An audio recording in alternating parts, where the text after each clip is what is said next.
안녕하세요. 국내 최초 구글 이노베이터 JC 파크랜드의 박정철 교수입니다. 전 늘 연구실에서만 촬영을 하다가 오늘은 이렇게 좀 밖으로 야외로 나서 촬영을 하고 있습니다. 약간의 개 짖는 소리라든지 바람 소리라든지 좀 들릴 수 있는데 약간 야외 수업하는 기분으로 새로운 마음으로 한번 들어보시면 좋을 것 같습니다. 자, 오늘의 주제는 구글이 학교를 만든다면 어떤 학교가 될까에 대한 내용이 되겠습니다. 저는 개인적으로 아마 문샷 스쿨이 되지 않을까 그런 생각을 하고 있는데요. 먼저 말씀드리고자 하는 것은 첫째, 저는 구글의 직원이 아닙니다. 두 번째, 구글로부터 어떠한 영리적인 혜택도 보고 있지 않습니다. 이 두 가지를 명확하게 좀 먼저 밝히고 강의를 시작을 해보겠습니다. 1998년도였죠.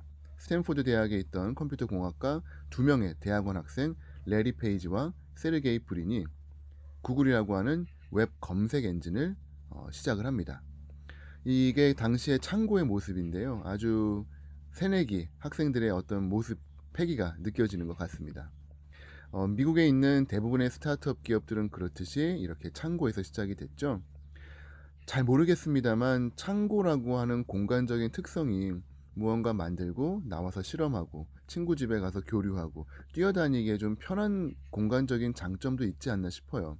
우리 아이들 23층에서 1층 내려와서 다른 동으로 가서 32층 올라가서 친구 만나고 다시 내려오고 다시 올라와야 집으로 갈 수 있으니까 그냥 결국은 집에서 놀고 차라리 친구랑 안 놀고 새로운 거 시작 안 하고 안주할 수밖에 없는 그런 문화적인 환경이 만들어질 수밖에 없는 것 같습니다. 부모님들에게 있는 로얄층은 다른 층이겠지만 저는 아이들을 위한 로얄층은 1층이라고 생각을 해요. 보시는 것처럼 이러한 스타트업은 이 미국식 전형적인 창고에서 시작을 했습니다. 재밌게도 이 창고의 주인이 수전 워치츠키라고 하는 당시 인텔사의 여직원이셨는데요. 이분이 재밌게도 창고를 빌려준 다음에 이 두 명의 청년들이 하는 이 모습에 매료가 돼서 자기도 구글의 16번째 직원이 됩니다. 그리고 무려 5명의 아이를 낳고 구글 내에서 가장 오래, 가장 많이 출산 휴가를 갔던 분으로 알려졌죠. 이분이 들어온 이후로 점차 구글 내의 여성 직원들의 비중이 높아지기 시작하면서 새로운 트렌드를 만든 그런 장본인입니다. 네. 결과적으로는 유튜브의 CEO까지 이제 오르게 되시면서 많은 사람들의 이 어떤 동경의 대상이 되죠. 이분은 재밌게도 딸만 셋인 가정의 첫째 딸인데요. 이 딸 세 명이 모두 대단합니다. 첫째는 이제 유튜브의 CEO가 돼 있고요. 둘째는 지금 스탠포드 의과대학의 소아과 교수입니다. 막내는 23andMe라고 해서 이 침을 뱉으면 그 침 속에서 DNA를 추출해가지고 유전 질병에 대한 예측을 해주는 아주 놀라운 바이오 스타트업 기업의 CEO이기도 하고요. 이 세르게이 브린의 그러니까 구글의 창업자의 세르게이 브린의 부인이기도 했었죠. 지금은 또 이혼을 했습니다. 뭐 미국은 워낙 그런 일이 많으니까요.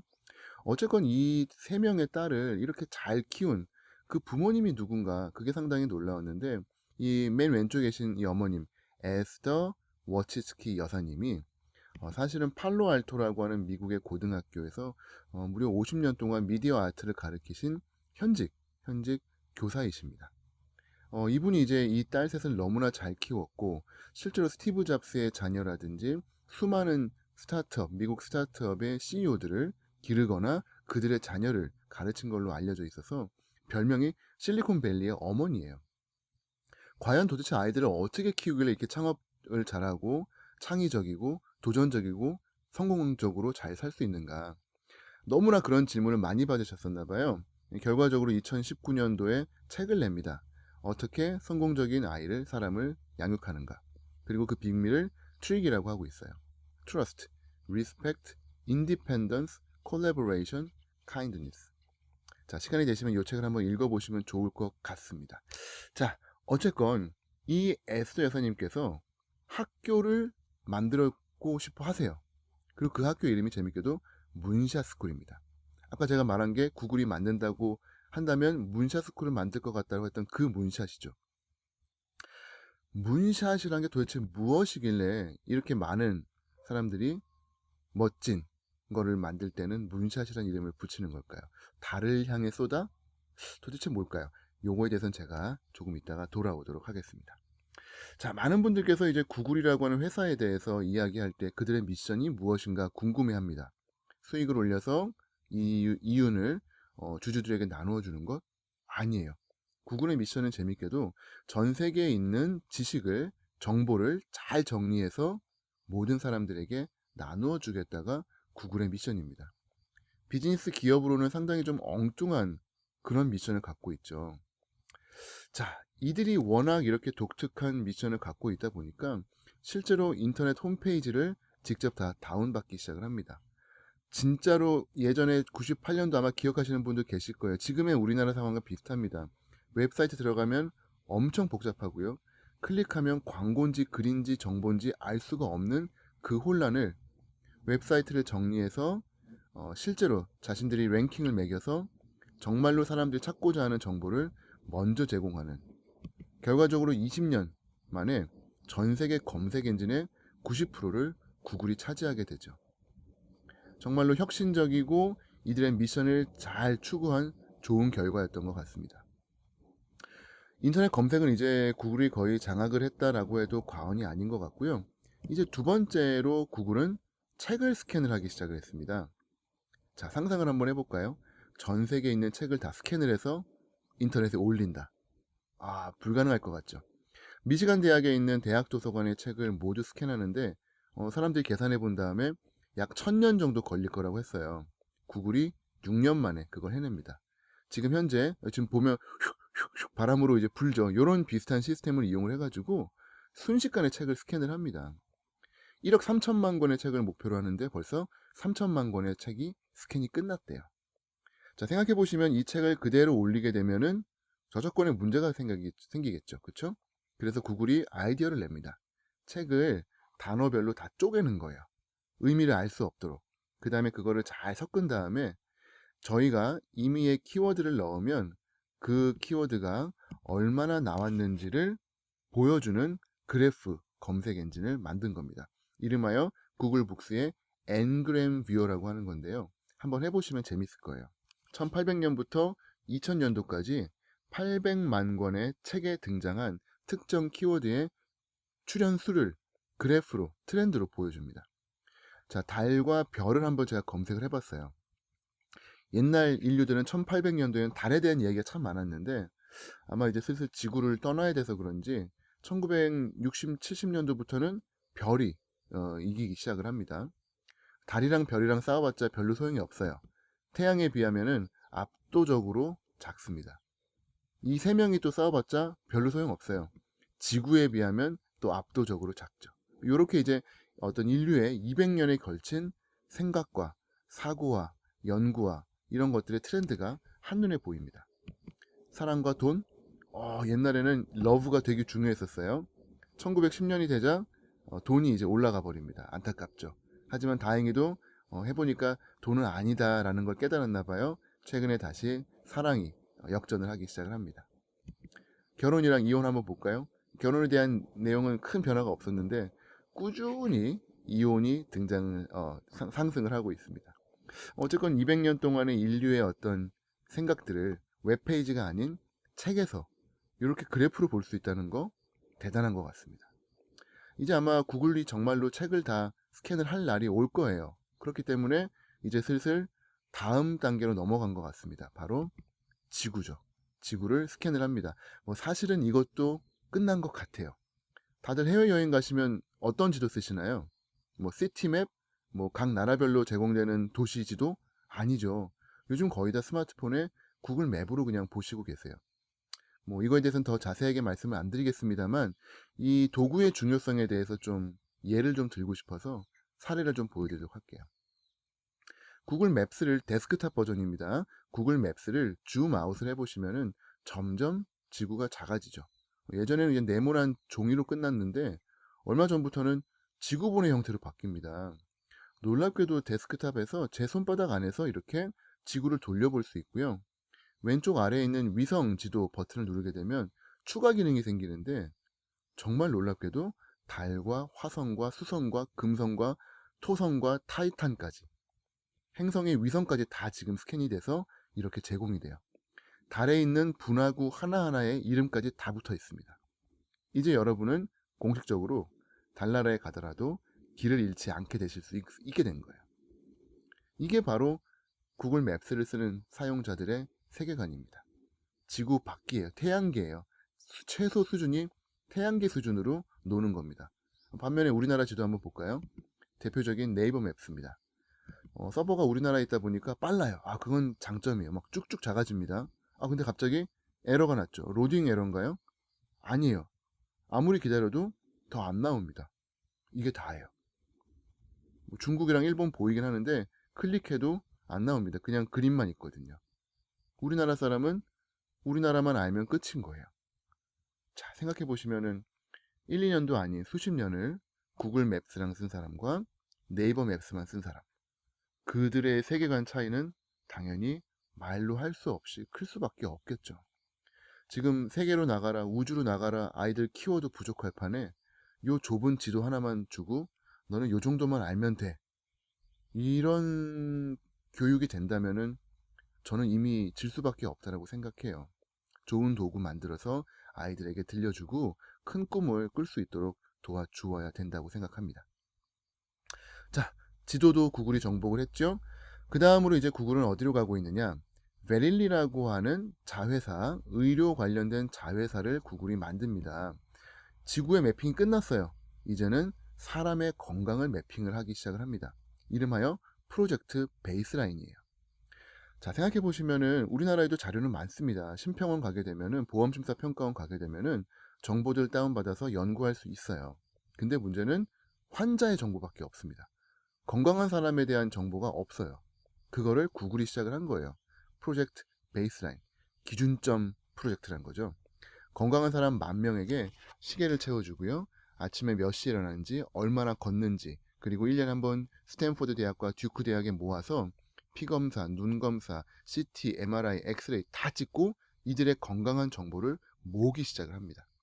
그러면은 한 해, 두 해 데이터가 모임에 따라서 이제 슬슬 사람이 늙어가고 병 들어가는 게 보이겠죠. 40대 초반 중반 되면은 노안이 좀 오고 혈압이 슬슬 시작이 되고 어떻게 좀 병 들어가는 것 같아. 자, 여기에다가 메디케어라고 하는 미국의 이제 보험 제도입니다. 이 정보가 같이 맞물려요. 블루버튼 2.0이라고 하는데 건강한 사람이 어떻게 병이 들고 어떤 진료를 받고 진료비가 얼마나 들고 언제 죽는지까지, 즉 인간의 생로병사가 연결이 되는 거예요. 최소한 10,000명의 데이터인데 여기에 더 대단한 미국 보건성이죠. NIH에서 100만 명의 유전자 데이터까지 지금 매핑을 얹어버리고 있습니다. 이제 이들은 손바닥 안에 인간의 생로병사가 다 들어가 있는 거예요. 정말 무시무시하죠. 반면에 우리나라 안 됩니다. 할 수 없어요. 주민등록번호가 들어가고 개인 식별 정보가 들어가면은 쓸 수가 없습니다. 너무나 안타까운 현실이죠. 그렇다고 해서 되게 안전하다고 느끼느냐? 그렇진 않아요. 잘 뚫리잖아요. 그쵸? 좀 고민해 봐야 될 문제라고 생각을 합니다.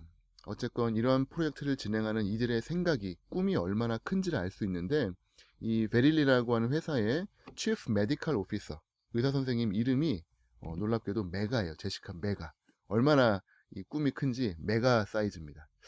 농담이고요. 어쨌건 문샷 띵킹을 하는 사람들입니다. 이게 무슨 말이냐? 모든 사람이 달을 보기 위해서 망원경을 개발하고 있다라고 상상을 해볼게요. 막 누군가는 뭐 적외선 망원경, 누군가는 뭐 레이저 망원경, 누군가는 렌즈를 더 잘 깎고. 근데 사실 달을 잘 보려면 달에 가서 보는 게 제일 정확하지 않겠어요? 망원경으로 보는 것보다? 그래, 그럼 나는 망원경을 안 만들고 차라리 달로 가는 우주선을 만들래. 누가 보더라도 허황되고 너무나도 큰 프로젝트긴 하지만 그게 사실은 가장 확실한 방법이죠. 그게 바로 달로 향해서 쏘는 문샷 띵킹입니다. 거의 대부분의 회사들, 거의 대부분의 학교들, 우리 개인의 삶도 마찬가지입니다. 작년 대비 10% 성장을 꿈꿔요. 뭐 예산을 좀 줄이고 뭔가를 좀 잘 조절하면 10% 성장 충분히 사실 가능합니다. 하지만 10%가 아닌 10배, 10배 성장을 해야 된다.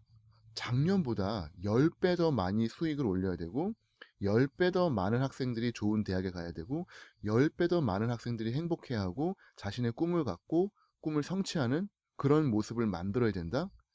기존의 교실 형태, 기존의 비즈니스 모델로는 불가능해요. 아마도 백지 상태에서 다시 판을 짜야 될 수도 있습니다. 근데 그걸 구글은 더 쉽다라고 얘기해요. 기존의 선입견이나 편견이 없기 때문에. 그게 바로 문샷 띵킹입니다. 이제 새로운 기술들이 우리의 삶 속에 닥쳐오기 시작을 했어요. 얼마 전에 치과 영역에서도 그러한 붐이 시작이 됐습니다. 일본에서는 사랑니를 빼는 로봇이 등장을 했어요. 성공적으로 사랑니를 뺐다고 합니다. 이게 좋은 일인지 나쁜 일인지 잘 모르겠어요. 왜냐하면 제 입장에서 사랑니를 편하게 뺄 수 있다는 장점은 생겼는데 이런 로봇이 있다면 굳이 환자분들이 치과에 안 오지 않을까? 그런 좀 걱정이 좀 들더라고요. 중국에서는 임플란트를 로봇이 심기 시작을 했습니다. 동영상을 찾아보니까 열심히 막 로봇이 드릴링을 하고요. 옆에서 의사가 드릴을 바꿔주고 있는 주객 전도의 모습이 보이더라고요. 좀 걱정이 되기 시작을 했습니다. 존스홉킨스 대학에서는 2016년도에 연조직을 절개하고 나중에 다시 꼬매는 연조직 자율화 로봇, 이름하여 스타 로봇이 스타처럼 등장을 했습니다. 동영상을 goes on 보니까 recurring. Yes, 아직 surgeons 완벽하진 skill 않아요. to respond to these 사람이 좀 changes to 도와줘야 되는 keep 부분은 suturing 분명히 as 있는데 tightly and evenly as 무엇보다도 possible. 상당히 According to the 빠르고 researchers, more than 꽤 정확하고 44.5 그리고 million 무엇보다 soft tissue 불평이 surgeries 한마디가 are 없죠. performed in the 그렇죠. United States each 제 year. 생각에는 The 아마 이런 시대가 금방 오지 않을까 싶습니다. 이제 제가 이런 얘기를 하면은 저희 수련이들이 교수님 이거 비싸서 못 사실 거예요. 뭐 그런 얘기를 해요. 물론 지금은 비싸죠. 하지만 몇 년만 지나면은 샤오미에서 저렴하게 나올 거예요. 저는 그때 살 계획입니다. 이러한 것은 피할 수 없는 미래예요. 반드시 오게 돼 있습니다. 여기는 제가 근무하고 있는 단국대학교 앞에 있는 단대 호수라고 하는 예쁜 호수입니다. 이 영상은 제가 드론을 직접 구입을 해가지고 직접 날려서 촬영한 4K 영상이에요. 꽤 퀄리티가 나쁘진 않죠? 어렵지 않게 금방 할 수 있더라고요. 자, 제가 드론을 샀던 이유는 사실은 이거를 치과에서 써보고 싶었는데 3년 전에 제 아이디어를 다른 사람이 뺏어갔습니다. 영국에 있는 한 아버지가 아이의 이빨을 빼기 위해서 드론을 이용을 해가지고 이를 빼는 모습입니다. Go.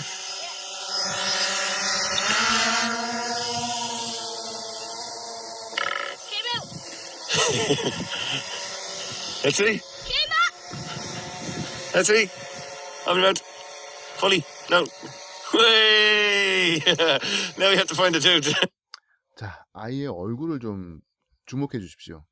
저희가 병원에서 하루에도 몇십 개의 아이들 치아를 빼고 있는데 대부분의 아이들은 울거나 뭐 걱정을 하거나 그러는데 이 아이는 웃고 있어요. 심지어는 마취도 하지 않았습니다. 도대체 어떻게 이게 가능할까요?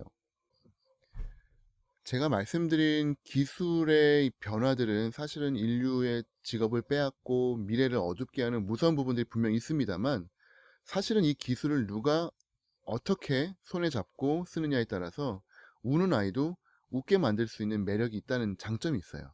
그렇기 때문에 저희들은 기술을 두려워하기보다 어떻게 잘 쓸까를 더 많이 고민을 해야 된다는 거죠. 예전에 저희가 읽었던 책들 중에 누가 내 치즈를 옮겼을까라는 책이 있습니다. 우리 아이들 아마 이러한 이야기를 하게 될 거예요. 누가 내 밥그릇을 옮겼을까?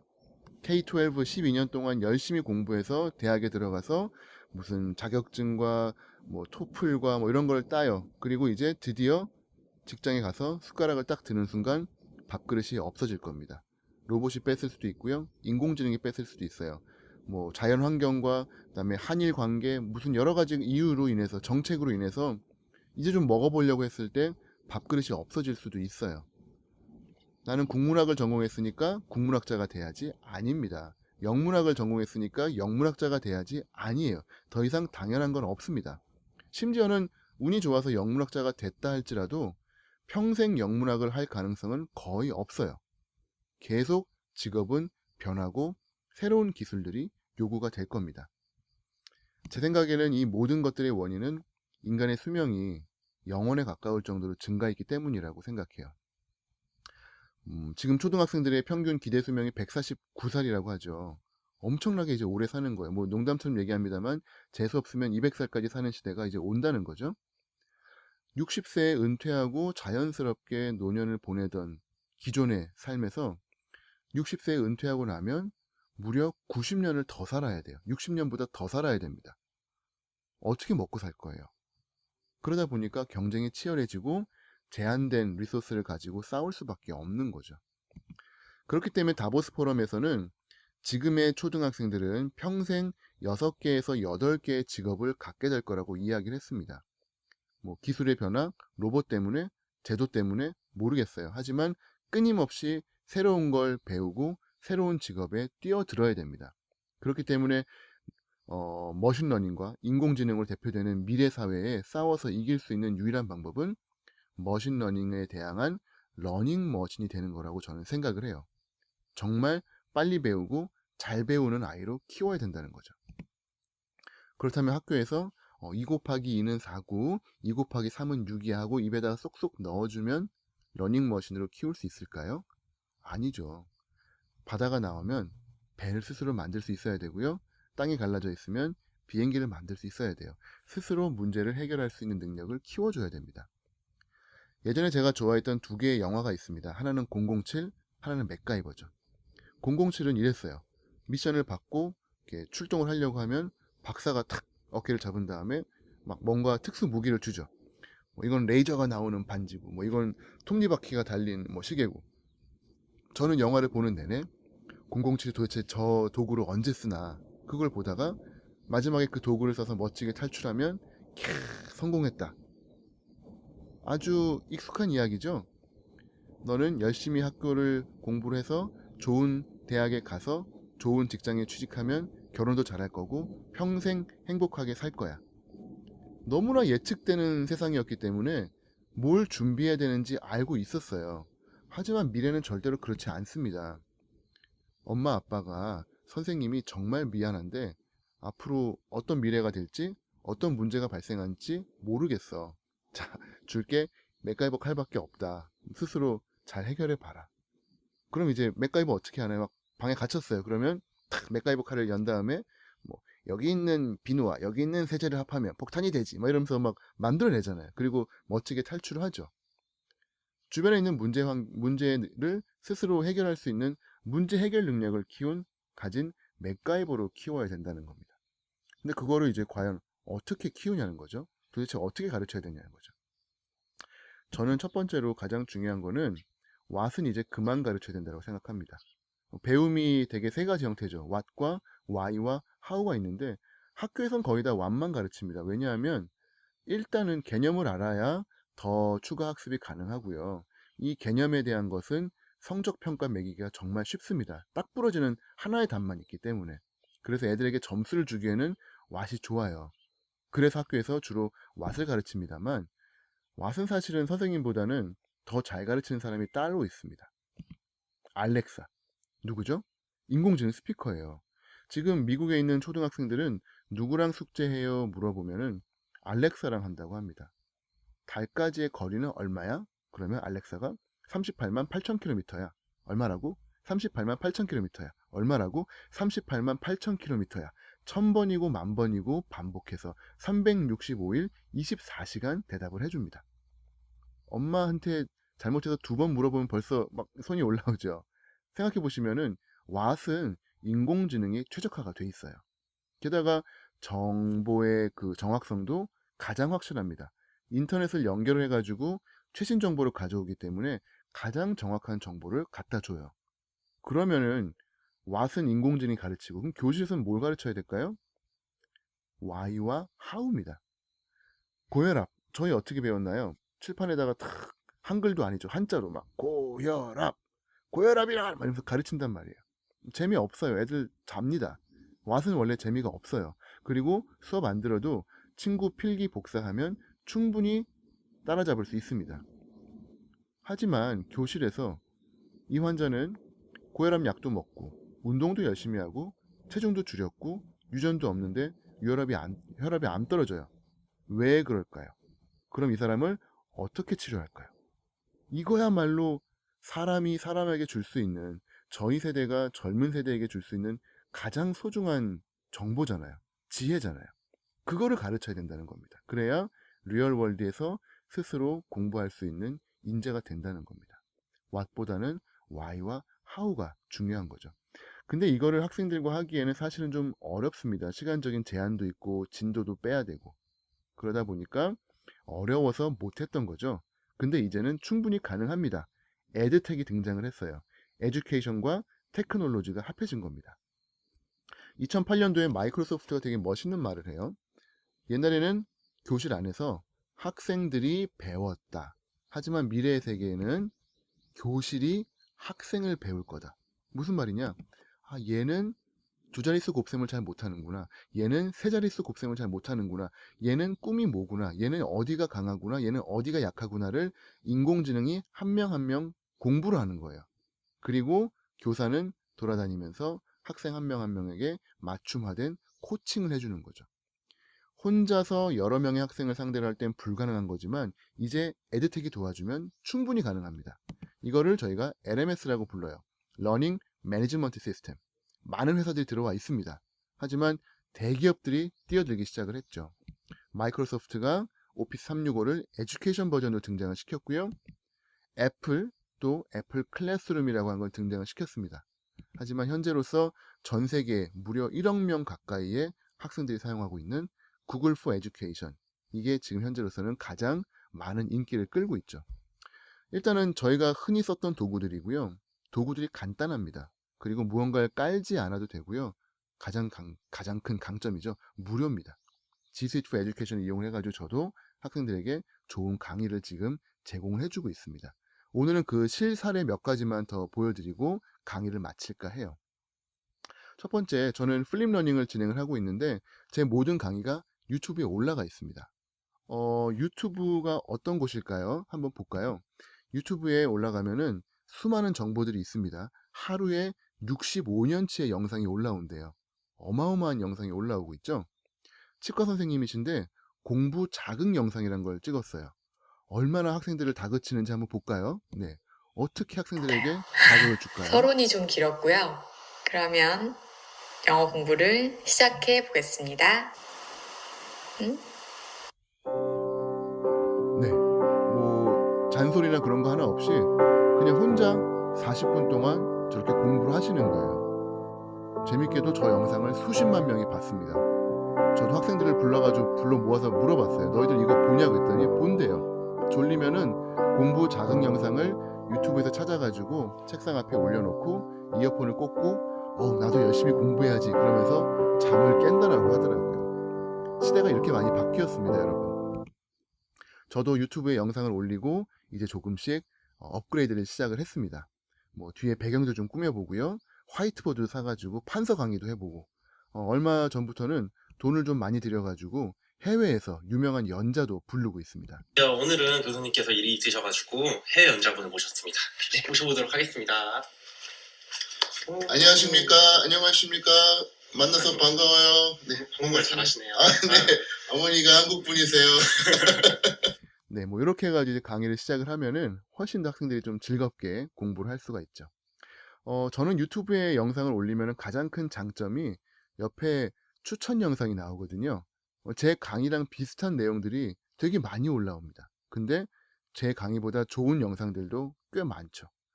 학생들에게 설문을 해봤더니 무려 58%의 학생들이 제 영상을 보고 추가로 클릭을 해가지고 더 많은 영상을 보고 오더라고요. 교실에 들어왔을 때 상당히 꽤 높은 통찰을 갖고 오는 경우가 많은 걸 봤습니다. 예전에 교실에선 불가능했던 그러한 형태들이죠. 두 번째, VR입니다. 저희가 뭐 가상현실이라고 표현을 하는데 어쨌건 이거 잘하려면은 돈이 되게 많이 들어요. 뭐 150만원, 최소한 200만원 정도의 장비는 있어야 좋은 영상을 할 수 있는데 이걸 교실에 한 대 들여놓으면은 줄 서가지고 봐야 되니까 볼 수가 없습니다. 교육적인 집중도가 떨어지게 되죠. 다행히 구글에서는 카드보드라고 하는 거를 제공을 해주고 있어요. 네이버 검색하시면은 구글 카드보드 1,000원짜리 마분지를 팝니다.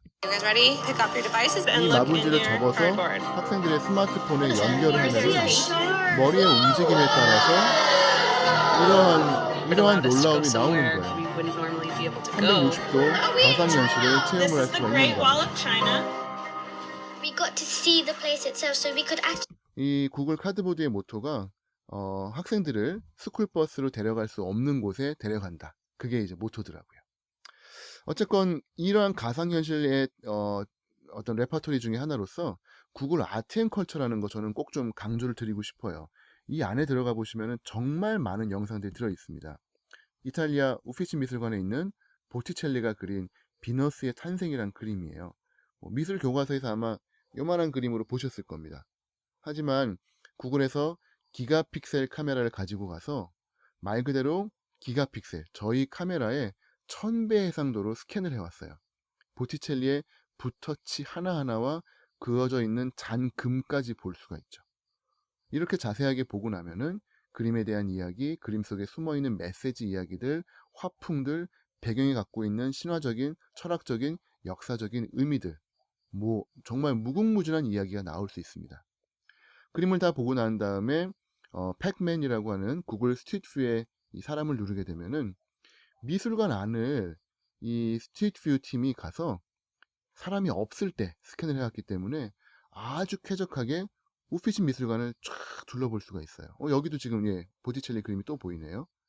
어쨌건 학생들을 이렇게 좋은 환경으로 땀 한 방울 안 흘리고 갈 수가 있다는 겁니다.